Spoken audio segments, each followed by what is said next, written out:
I felt that skilling is the future. So that's the reason I got into a specific niche where I wanted to teach artisan baking. Because artisan baking is completely void of any chemicals. My dad, he signed me up for this workshop. And I'm generally not inclined to cooking. I've never entered the kitchen, to be honest. And then we rediscover something. So, and we can always stay on top. So the point is, when you actually understand concepts of anything, you always have that edge to keep creating.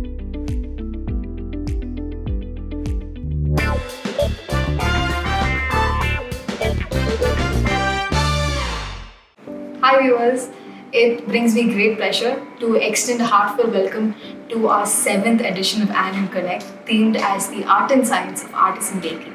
And it is a great honor because we have with us none other than the brilliant Chef Lata Sivakumar, who is known for her pastry expertise and who has a specialization in artisan baking. Now, let's hear a few words about her great career. So, thank you for having me here for this wonderful interaction. I'm very excited. I love children, so because it's about the enthusiasm, the curiosity that you have about everything around you, and in fact that's what actually drove me into this field. When I started teaching, it was my quest to share the knowledge to children who were ready to understand, and I felt that skilling is the future. So that's the reason I got into a specific niche where I wanted to teach artisan baking, because artisan baking is completely void of any chemicals. But the commercial practices have to include a lot of components that are proprietary made. Have you all read the labels in boxes? So sometimes. So have you seen something printed as it's a proprietary food? That means the food is prepared to satisfy your palate. So, and to increase the shelf life for the commercial aspect of it. So what happens? We lose the nutritional value and the joy of actually enjoying it fresh. So that's what artisan baking is all about. Can few of you all tell me why you're interested in baking? Sure, ma'am. Can I go first? I'm very new to baking, and so recently I visited Abu Dhabi, ma'am, and there, for some random reason, my dad he signed me up for this workshop. And I'm generally not inclined to cooking. I've never entered the kitchen, to be honest. And this was the first time I was introduced to cooking. So this workshop, these chefs, brilliant chefs, it was again baking. We had to make pie tart or something, ma'am. So the process, the ingredients used, the energy, the intricate process of it all really, what can I say, inspired me. And like more than that, I'm a great foodie. I love eating food. I love experiencing. More than that, I want to know what is used in each recipe. I'm a person who likes to find out, okay, how is this made and this thing. So this workshop that my dad signed me up to it just made me understand on how that I had this passion in me. So I slowly started to cook, and this ANAN Connect was a great opportunity for me to get some insights on how taking artisan baking as a profession would be, and the career opportunities and challenges faced and everything. It would be a great forum for discussion and debate. So that's what inspired me to come up to this interview and inspired me to baking in general. And I'm so curious to know what ingredients are used in the specific dishes and what makes it so tasty that Baking is very fun, mom. Mixing all the stuffs, baking and waiting for 1.5 hour, seeing the oven. And I love cooking too, mom. So I think this is a great opportunity to know about more information. It's amazing. Anybody else?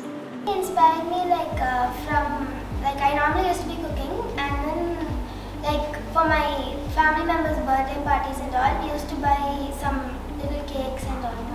So what happened was I was thinking that maybe in future or maybe in this time itself we can learn how to bake a cake or surprise someone with a cake or something, ma'am. So that's what inspired me in baking.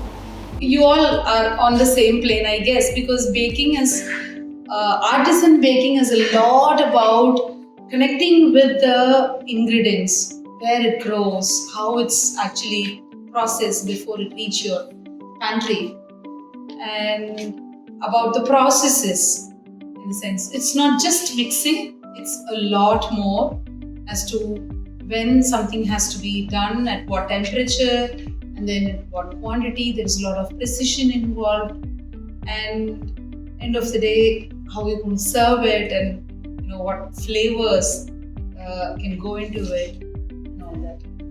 Should your questions? What? What inspired you to choose baking at school? I love to eat, like you all said. Pista. As a kid, I used to bake cakes with my mother. That's all I used to do. I was not a professional trained baker, and I chanced into experimenting more with baking because I wanted to bake good breads for my family.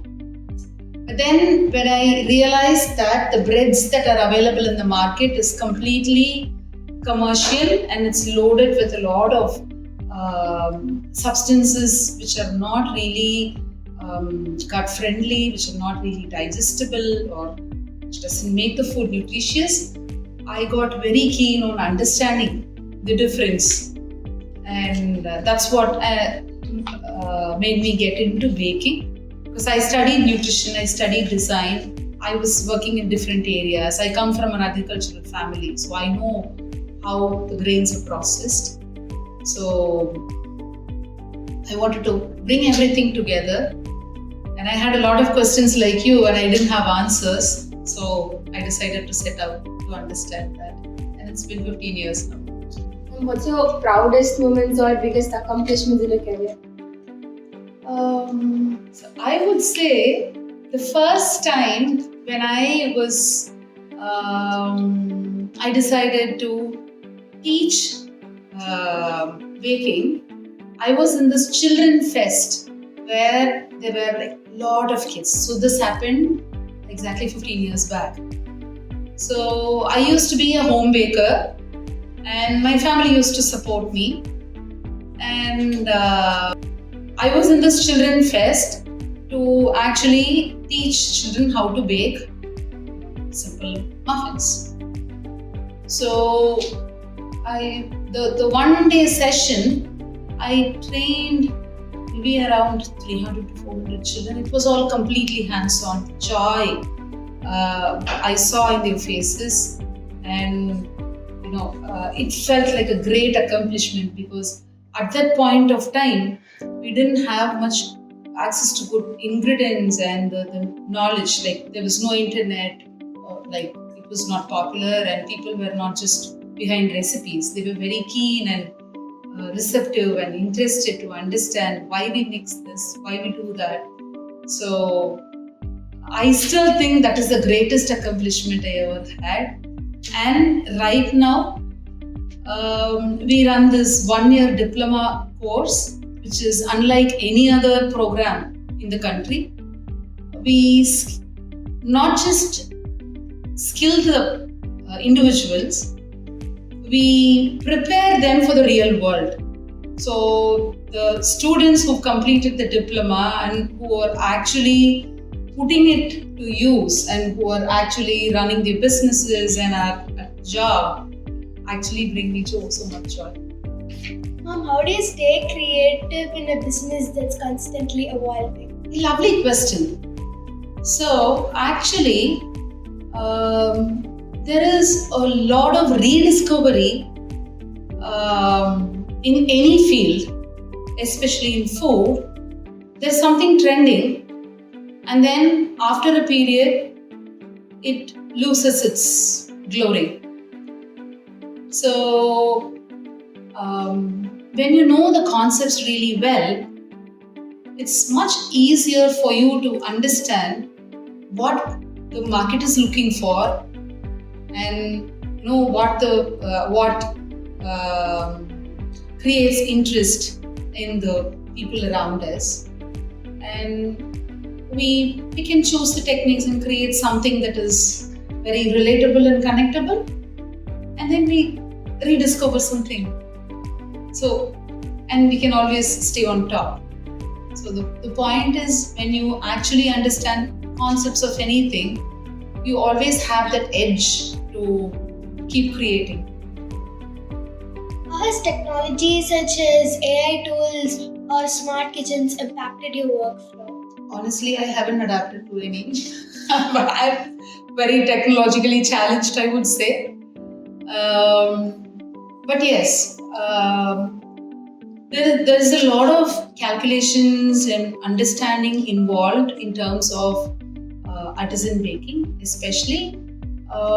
There is this particular incident when I went to, I was in UK to understand how artisan baking as such can flourish in the sense as small businesses. So I was in this bakery called E5 Bakery. It's in Hackney, London. And they had this, they followed, it's a farm to table concept where they have their grains growing in their own farm, and then they bring the grain, they mill it, and then they use that flour to make their own breads. So what happens, every crop that is grown, it is to be, the yield is different. So it's not easy for you to standardize something which happens in commercial baking, especially in larger volumes. So they have formulations which actually was very interesting, because like every day when the flour is milled, it's not really possible for a small business to have a lab and then check a small quantity before formulating the recipe. But then they had methodology. So those kind of methodologies can be adapted for smaller businesses if we can adapt AI tools, which I haven't done. I'm really keen on doing that at some point. I'm working on it. Can you describe a time when you had to adjust with the ingredients available to perform, give a food or for preparing it? Yeah, it happens every single day, almost. Because honestly, when I started out, we all have this question of maida is bad, right? So, where does maida come from? Wheat. So I had the same question. So we consume wheat, but then we don't want maida. So what is the difference? So why this? Why is it complicated to actually bake with whole wheat? Was the question. And the answers I got were that whole wheat has as a science student, I know, and we all know that the whole grain, when we mill the whole grain, the atta that we have in the kitchen, has a lot more other components in terms of minerals, fiber, and a lot of other things, which is distributed evenly because we mill the whole grain. But when we use maida, it is refined, it's just the endosperm, there is a lot of starch and protein, and it doesn't have anything else, and it's easy to work. So that was the information that was available. but how does it impact each one of the product was the question. So I still have questions and I'm still figuring out answers. But the thing is, when you understand or dissect each one of the components and see how it impacts the end product quality, it's much easier to adapt it to the recipe that we want. Say I'm using wheat flour in a cookie, it makes the cookie softer. So what should I do? If I use it in a sponge cake, it makes it denser. So what should I do? So the questions are different when I use it in different formulations. So this happens every single day. And there is a lot of challenges with dairy and sugars and with fresh fruits. So when we know what we want, it's much easier for us to adapt. So at this point, it's become a second nature to look around for what I have in the kitchen and then tweak the recipe a little and then work on it. Can you detail a particularly hard technique you have mastered? Yeah, actually, I don't know if I've mastered anything. I'm still learning. But so my recent obsession around milling. So it's around grains. So there's a lot of grains, and we have a lot of millets here. So we came up with this Artisan bakery.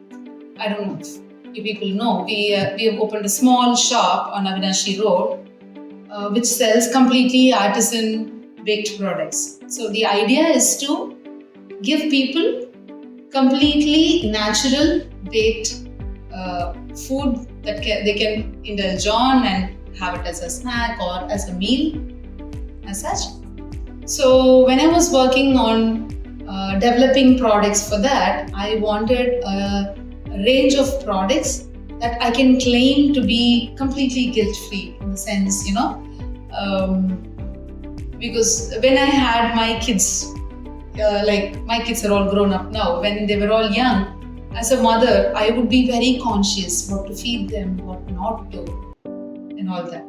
So this range of product I wanted to develop was very challenging because I wanted to use fresh fruits, I wanted to use whole grain, but not compromise on the quality, in the sense on the texture. So you all want to actually, when you bite into something, you want it to be very decadent and rich, and so say it's a brownie, so you want something specific from a brownie. When you enjoy a cookie, you want it to be crisp outside and then soft inside, the chewy center cookie and all that, right? So when we have a specific texture in mind, and then when I want to use only specific kind of ingredients, it becomes a challenge as to how I can achieve that. So I've used all heritage grains, unrefined sugar, and then natural flavors in that entire range of cookies, which was very challenging, especially the light ones. So I had to work on the extraction rate of the flour so that some of the cookies that are light stay light when we eat. Ma'am, so what inspired you to change from fashion design to a chef in a baking field? So that's a long story. You did your research, I guess. I studied fashion design, but I studied nutrition also. And design, according to me, is more about functionality. And then in baking, again, there is a lot of design in the sense, it's very aesthetic and all that. But when I started, when I did my cake art course long back, I was shocked at the amount of so-called edible ingredients which are not really edible or not supposed to be considered as edible. So I thought artisan baking is the way forward, and I wanted to educate people about what I know in terms of nutrition, in terms of food science, and my knowledge about processing ingredients, because that is the basis for creating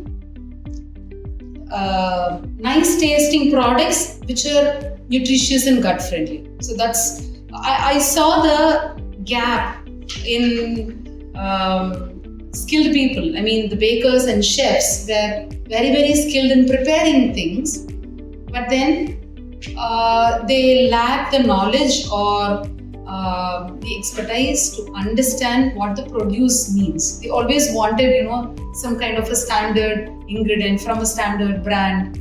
Say you want cocoa powder from the shelf. You go to a supermarket and look for cocoa powder. You have n number of cocoa powders. So how do you pick the right one? So unless you have the knowledge about how those materials are processed, your output is not going to be right. So that's what actually made it all the more interesting. So I took my journey to this field. Ma'am, what's the funniest mistake you have ever made while baking? I'm not a very funny person. I'm a very serious person. But this is a tough question for me. So, funniest mistake. I don't remember anything. But then adding probably salt. We've done a lot of random things, and then I wouldn't want to waste anything. So I'll try to concoct things into something different so that it can be put into use, and we'll end up having something. So probably that would turn out to be really, really funny because we end up tasting it. Sometimes it's very weird. Yeah, that's what I would say. Is there any specific kitchen habit that you will never let go of? Is there one particular kitchen habit or tradition that you'll always have in mind and will never let go of? Yeah, I am very specific. I believe in discipline, especially because I run an institution.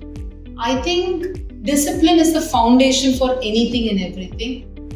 And cleaning your kitchen top, the countertop, and keeping your sink clean is the most important aspect if you want to become a chef or a baker, or even if you want to just be inside the kitchen. That's the basic discipline you should have. And it not only makes even if you have people around to clean behind you, that discipline of actually doing things in sequence, cleaning up as you go, empowers you. It actually gives you so much energy and clarity to do things. You're done with something and it's already clear, then you'll want to actually do something more. If it's cluttered, you'll want to run away from the kitchen. So I'm actually very specific about that. What do you think is a good starting point? Since this is a very overwhelming subject, where do you think is a good point to start? I would say studying food science will give you the right start, and through the journey, throughout the journey, even if you're studying a different subject, keeping on experimenting with the craft, in the sense making something at home for yourself, for the family, and then tasting products that are made. If at all you people maybe you're traveling with your parents to different countries and different places. So try to taste artisan products. Try to understand which one resonates with you the most, and keep asking questions in that. But the starting point, like I didn't come from I'm not a trained chef. I didn't study culinary to become a pastry chef. So I studied nutrition, and when I started studying baking as such, I could relate a lot of what I studied much earlier when I was in college, which at that point was not very rewarding to study because it was all very theory oriented. Probably you might be able to relate right now. You have so many subjects to study, and then sometimes, why are we even studying all this? Might be the question that arises, right? But there is always a connect when you start applying things in your real life. The math that you don't like at all right now, when you want to run away when you're in school, will make so much sense when you start, probably baking. And is there any specific institutions or something that would help you hone this? Like you said, all these, it's like a mix and match, and you had to shift between fashion designing and this culinary experience. You were not a trained chef. So do you have any particular institutions or colleges which would provide this information, would help you? There are a lot of universities that offer courses in food, in culinary, and when I say food, I mean food science. So food science it takes you deeper into the understanding about the food ingredients, and then processing part. And then there is food technology, and then there is culinary. And then there are specialized baking institutions which offers craft courses like we do. And hospitality is one area. People generally finish hospitality and come into specialize in baking. But from my experience, if you're looking at opportunities in artisan baking especially, gaining knowledge about the ingredients, about the processes, and then creating your own business model makes more sense, rather than just diving deep into the skill firsthand. So now things have changed a lot. There are recipes everywhere. But only when you can actually relate to the process, you can put the recipes to use in the right way. So I wouldn't say that there is something that you can take just off the table, or something that is tailor-made to actually shine in this field, because this particular field revolves around what you want to pursue. In the sense, in artisan baking itself, you can specialize in pastry, you can specialize in breads, you can specialize in chocolates, you can specialize in bakes, the dry products. So, and you can become a pastry chef. Each one requires expertise in a specific area. So if you want to understand chocolates, again, you go into it, you can become a chocolate maker or you can become a chocolatier. I don't know if you people know the difference. Not much. Can you please share? So a chocolate maker makes chocolate from cocoa. Okay? So if you can, you go to a good store to buy chocolate, you will have 70% dark chocolate, and then 50% milk chocolate, 54% milk chocolate, and then there is and now the artisan, the craft chocolate industry has boomed so much that people have specific flavors: a coffee flavored milk chocolate, a hazelnut milk chocolate, you have so many things there. You can either eat it just like that or buy that and then make something out of it. So the chocolate maker makes chocolate from the cocoa.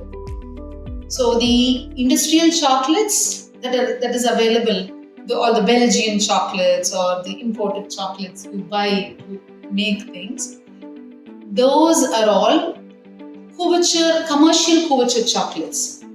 But here, there's a lot of scope for craft chocolate makers because we have a lot of cocoa growing right behind our backyard. Right in Coimbatore, we have a lot of cocoa farms. And in Pollachi, we get amazing cocoa. That's what we use. We make chocolates from scratch. So, and you have the liberty to choose what kind of sweeteners you want to use. You need not be guilty about it. You can use cane sugar, you can use unrefined sugar, beet sugar, dates. So many options are there. You don't actually get it in the commercial couvertures because they manufacture in bulk in large industrial processes. So what happens, they remove the flavor profile of the different cacao. They put them all together and then create huge batches. But if you wanted to cater to a niche, you can become a chocolate maker. On the other hand, a chocolatier buys chocolate from the chocolate maker and then they make desserts out of it. In the sense, bonbons. You might have had bonbons, right? The soft chocolate with gooey filling inside, you break it open, it's going to ooze out. Right? Those are called bonbons. So those kind of creations. And then the bars. You all know Kunafa bar, the white chocolate. It's trending right now. So those are made by chocolatiers, not chocolate makers. You can specialize in breads, artisan breads with no additives, no yeast, nothing. It's called sourdough bread. People think sourdough means it's going to be sour. No. So the process makes it kind of sour, but you can always control the process. So you can specialize in something like that. So there's a lot of potential because the market is just emerging, especially in India. And there's like more people trying to understand what it is, and they really want to buy it, and then their palates are getting trained. Like few years back, when we talk about strawberry is red, strawberry is sweet, is what you all know. But now you know how strawberry should be. There should be a note of sourness, it should be sweet, sour, juicy, right? So you may not prefer the strawberry flavored stuff over real strawberry, right? So likewise. When I started baking, it was more, my obsession was more about how do we use fresh ingredients? Because it was not available, like good flour was not available. The market was flooded with bleached flour, and even the sugars, we couldn't get good unrefined sugars, and the colors, the natural colors were not really available. So at that point, my obsession was always around that. And then as time progressed and as I got more and more into the processes, my interest, and I was actually, people loved my cakes. I was always the dessert. I love sweets. I can live on sweets. And so from there, I've gotten into the fermentation process and making food, nutritious and gut friendly. That's my focus right now. So over the past couple of years, I've started experimenting with fermentation, fermenting fruits, vegetables, and then curing fruits to infuse flavors for my bakes, and using the herbs and spices, and maximizing on all that is the resources that are available in and around. And the crazy thing is, when I go out, when I travel to farms, I find it super interesting because I find something or the other is like a potential ingredient there, sitting there, probably a tuber that I can actually use instead of the starches in my flour. And then when I studied about wheat, it was very interesting to understand the varieties of wheat. We talked so much about varieties of rice because we come from a rice growing region and we consume rice primarily. But we don't know much about wheat and we are not trained for that. But now the globe has shrunk, it is shrunk. So we have access to pretty much everything. Our palate has grown. So I see baking as such is just a way of cooking. You can steam anything and eat. Likewise, you can bake anything and eat. So that's what I came to understand recently. So that's what I'm trying to figure out as well. Could you please name some healthy dishes in baking? Actually, pies are very healthy, I would say, if made in the right way. You can make some amazing pies. Pies are one of my favorite. I think somebody asked me what's my favorite. On the top of my head, it was cookie and cakes because I like sugar. But then the typical vegetable pie is a very good option. Like I said, it's a very lazy meal according to me because you open the pantry, you see what's in there. You have good cheese, you have good vegetables, and then greens or whatever. You throw some flour because pie doesn't need a lot of binding. So you can use any flour you want. You can use millet flour, you can use a little bit of wheat flour just for binding, and then add some fat to actually get the texture. And then you line it, or you have some breads. You can make a lazy pie. You throw in the bread, you make a base, and then put all the vegetables together, make a custard, and then put it in the oven. It does the job for you. And then it comes out, and it's easy to make, healthy to eat, very filling as well. Can you please explain what is the importance of sugar in baking? Because some people now are telling like sugar-free cakes, sugar-free. Actually, sugar is everywhere. So we eat rice, there is sugar. Okay? It is about how we isolate sugar and then concentrate it, and then we add it in a dish. It makes it high calorie, and we are all conscious, and people with diabetes cannot process that their body. That's the reason why the sugar-free market is growing. But honestly, sugar in baking especially has a lot of important roles, because what happens when you add sugar to a dish? Sugar has moisture in it. So it makes the product very light and moist, and then sugar actually increases the boiling point of the batter itself. If you take a recipe, remove the sugar and add something else, you have to add some other material or chemical or a component which can actually increase the boiling point. Otherwise, the batter starts boiling at 100 degrees. Right? So we all know water boils at 100 degrees and it starts boiling. But we bake at a very high temperature. So sugar actually makes it possible, especially. So using sugar-free is a way of actually, it's like, according to me, it's like Diet Coke, which is not really healthy. It just gives you a feeling that it's healthy. So you can eat sugar, you can work out, and I think that's the best solution, not avoiding sugar in your food.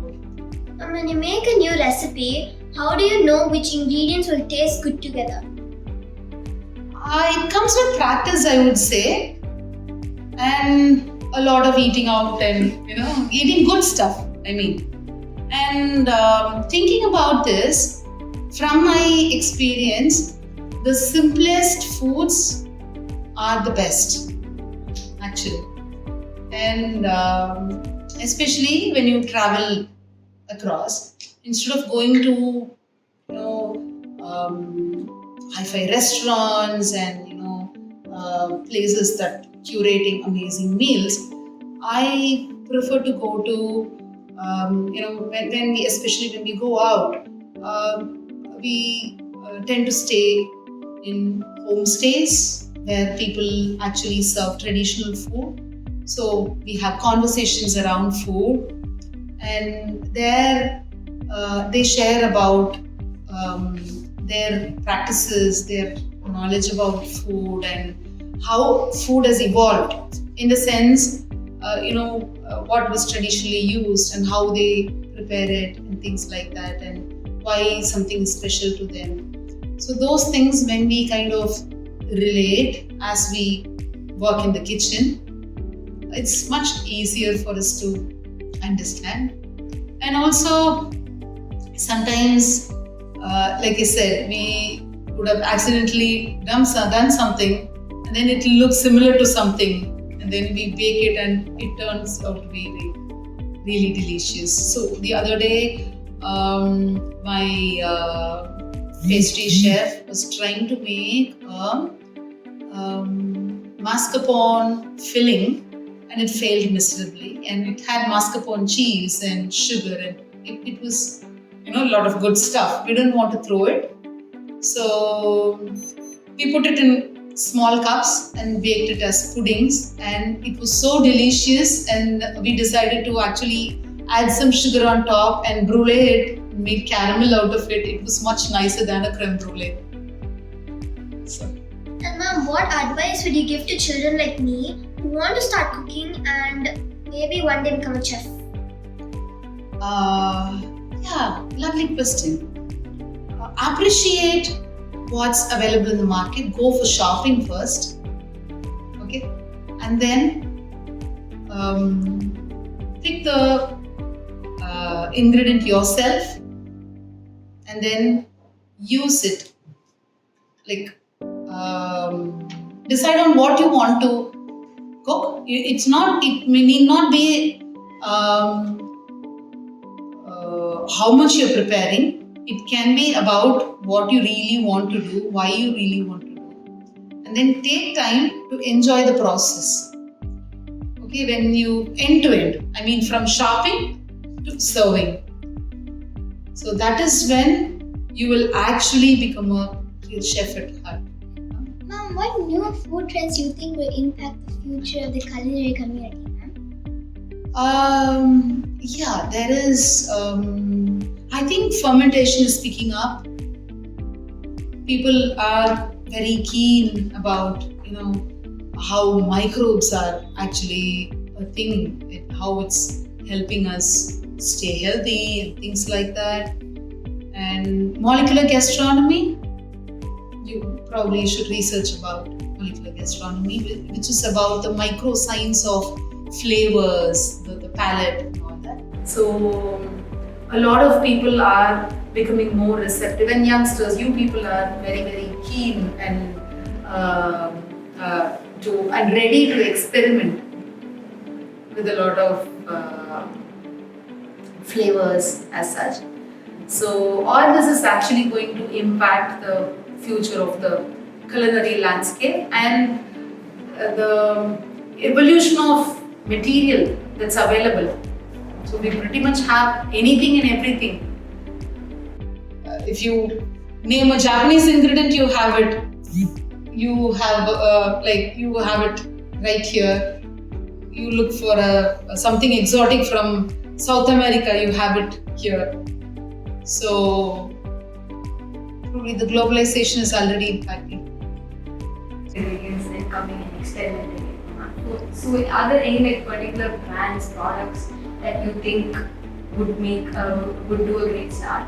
I would say you should go to nice farms, not to shops. Oh my god, but it's not very feasible all the time. So. You need not do it all the time. There are a lot of organic farmers who are again trying hard to actually produce good quality ingredients and then provide it to the chefs who want to experiment with it. So you can go to farmers market, which is not really happening here, but in larger cities it's happening. So sadharana samdhikku ponga. Okay. Okay. And in a business point of view, I just wanted to know, but did you always have an experience, like you were initially into culinary, you did your education studying on fashion design, and then you explored the Pretty much a lot of things here. And so was business something new to you, like setting up a new culinary restaurant, like an artisan baking specialized thing?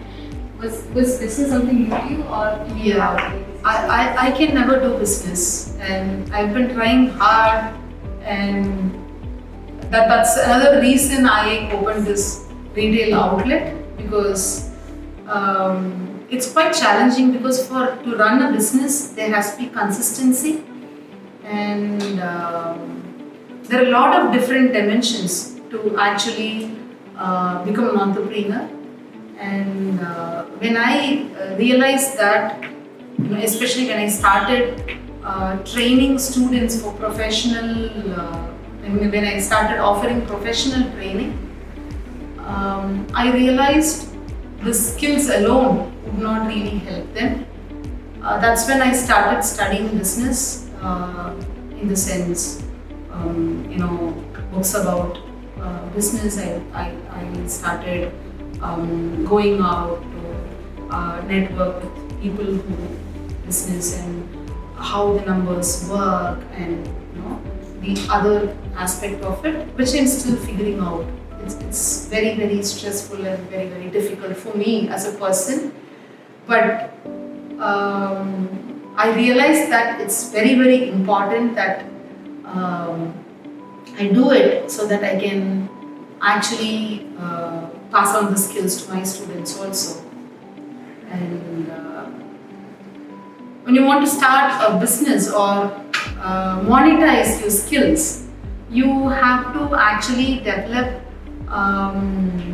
expertise in sourcing, in material management, people management, and then understanding the market and coming up with your strategy, and then the branding aspect, how you want to convey or project your brand to the people, because you might have so much of passion in creating something, but unless it reaches to people, it's not going to actually help you sustain. So, and then when you want to stick on with some values as such, but then still want to scale up, you will have hitches in so many areas. In the sense, you commit for an order or something big, you get excited, and then you look back, your team is either sick or don't have people around, and you should have the resilience to actually make it happen. Like, what message would you like to tell, in a business point? Every single morning is a fresh day. Anything can get screwed up, but then you should have the determination and strength to believe in yourself, your capabilities, and then stand up to your values. Thank you so much for coming here, Ma'am. We had a great time. Lovely having you all here. It was very, very interesting for me, because I have never been in an interaction like this, I would say, and it's so nice to actually see you people so excited about understanding how this can work and it's so open about taking the information. It's lovely. I can see hope in the future. So you people are the hope. Okay, so you people are going to actually impact the society because that's the need of the hour. Okay? So from today, you can actually ask questions before you make the food choice. When you go to pick a product, you can always ask, why should I eat this? How is it made? Okay, so that's something you should do. You should, all the other friends you have should get inspired by you. Definitely. We'll try passing on the information that we gathered. Yeah. It was a very productive. They're all your future consumers, customers. Yes, ma'am. Right? So you should remember that. Yes. Okay, that's what is important. Yes. Nice. So I would love to have you all in the academy sometime. So we are actually expanding right now. So we are building a facility that can host my crazy ideas. So we have a chocolate lab now. So I want to build a fermentation lab. I want to have a cheese. So we are trying to make everything in-house. For all our consumption. So I'm trying to make it into different departments. So at this point, we do milling. We make cheese, the soft cheeses that we use in our bakes. And we make our own chocolates. And we sugar cure the few fruits and we infuse flavors. And we do a bit of pickling also. So I'm trying to incorporate all of this so that we can actually tell people that all the produce that is there from the farm need not get wasted. It can be put into best use. So once things are in place, probably you can always visit. I'll be very happy to take you around. Yes, sure.